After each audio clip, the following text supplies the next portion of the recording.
to claim that special offer.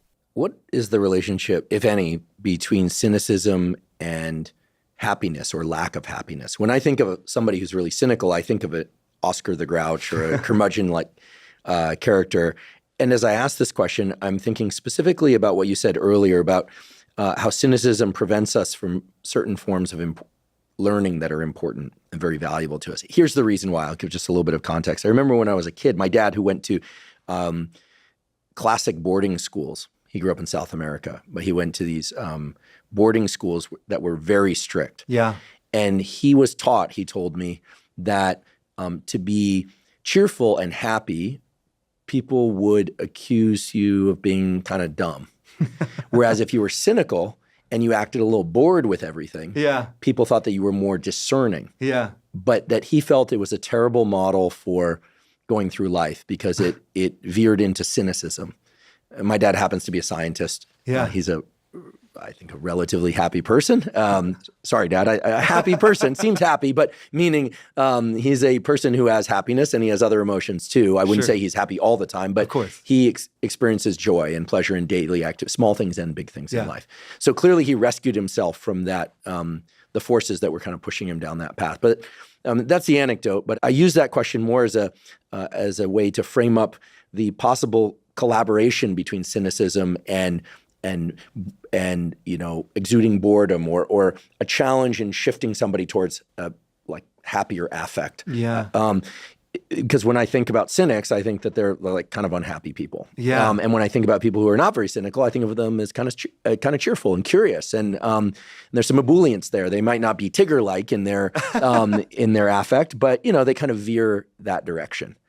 Andrew, I love this trip down memory lane. I'm having all these childhood memories of Tigger and Sesame Street. There's so much in what you're saying. I want to try to pull on a couple of threads here, if that's okay. First, and this one is pretty straightforward, the effect of cynicism on well-being is just really documented and quite negative. So there are large prospective studies with tens of thousands of people, several of these studies, that measure cynicism and then measure life outcomes in the years and decades afterwards. And the news is pretty bleak for cynics, right? So absolutely lower levels of happiness, flourishing, satisfaction with life, greater incidence of depression, greater loneliness. But, it's not just the neck up that cynicism affects. Cynics over the course of their lives also tend to have greater degrees of cellular inflammation, more incidence of heart disease. And they even have higher rates of all-cause mortality, so shorter lives than non-cynics. And again, this might sound like, wait a minute, you go from a philosophical theory to a shorter life. The answer is, yeah, you do, because, and again, these are correlational studies, so I don't want to draw too many causal claims, but they're quite rigorous and control for a lot of other factors. But I would say that this is consistent with the idea that really one of the great protectors of our health is our sense of connection to other people. And if you are unable or unwilling to be vulnerable around others, to really touch in to that type of connection, it stands to reason that things like chronic stress and isolation would impact not just your mind, but all through your body and your organ systems. So again, the news here is not great. And I often think about, one of the best encapsulations of a cynical view of life comes from Thomas Hobbes, the philosopher, who in his book Leviathan said, we need a restrictive government because left to our own devices, human life is nasty, brutish, and short. And ironically, I think that might describe the lives of cynics themselves more than most people.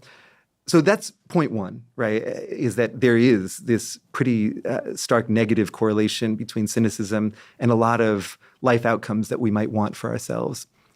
But point two, I think, is related to what your dad also noticed, which is that, right, if cynicism hurts us so much, why would we adopt it? Right? If there was a pill that as its side effects listed depression, loneliness, heart disease, and early death, it would be a poison, right? It would have a skull and crossbones on the bottle. But yet we're swallowing it. More of us are swallowing it than we did in years and decades past. Why? Well, one of the answers, I think, is because our culture glamorizes cynicism. It's because of the very stereotype that your father pointed out, which is that if you're happy-go-lucky, if you trust people, that kind of seems dull. It seems like maybe you're not that sharp. Maybe you don't understand the world. And there is that strong relationship in our stereotypes, in our models of the world. Susan Fiske and many other psychologists have studied warmth and competence, right? How friendly and caring does somebody seem, and how able do they seem to accomplish hard things. And it turns out that in many studies, people's perception is that these are inversely correlated, that if you're warm, maybe you're not that competent, and if you're competent, maybe you shouldn't be that warm. And in fact, if you tell people to act as competently as they can, they'll often respond by being a little bit less nice, a little bit less warm than they would be otherwise. There's also data that find that, where people are presented in surveys with a cynic and a non-cynic. They're told about, here's one person, they really think that people are great overall, and they tend to be trusting. Here's another person who thinks that people are kind of out for themselves and really doesn't trust most folks. And then they'll ask those people, who should we pick for this difficult intellectual task? And 70% of respondents pick a cynical person over a non-cynic for difficult intellectual tasks. 85% of people think that cynics are socially wiser, that they'd be able, for instance, to detect who's lying and who's telling the truth. So most of us put a lot of faith in people who don't have a lot of faith in people. Ironically, and even more ironically, we're wrong to do so.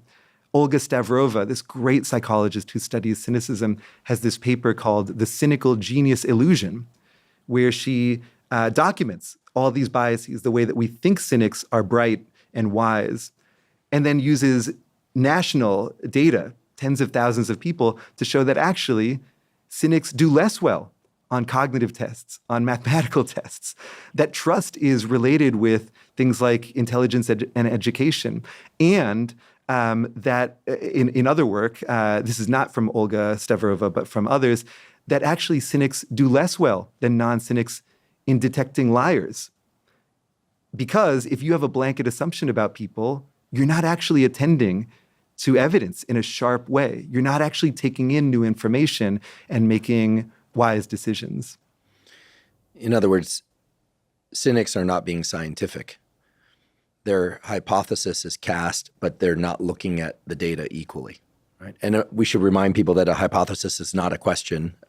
Every great experiment starts with a question, and then you generate a hypothesis, which is a theory or a conclusion essentially made up front, and then you go collect data and you see if you prove or disprove the hypothesis. Yeah. And you can never really prove a hypothesis. You can only support it or not support it with the data that you collect, depending on the precision of your tools. But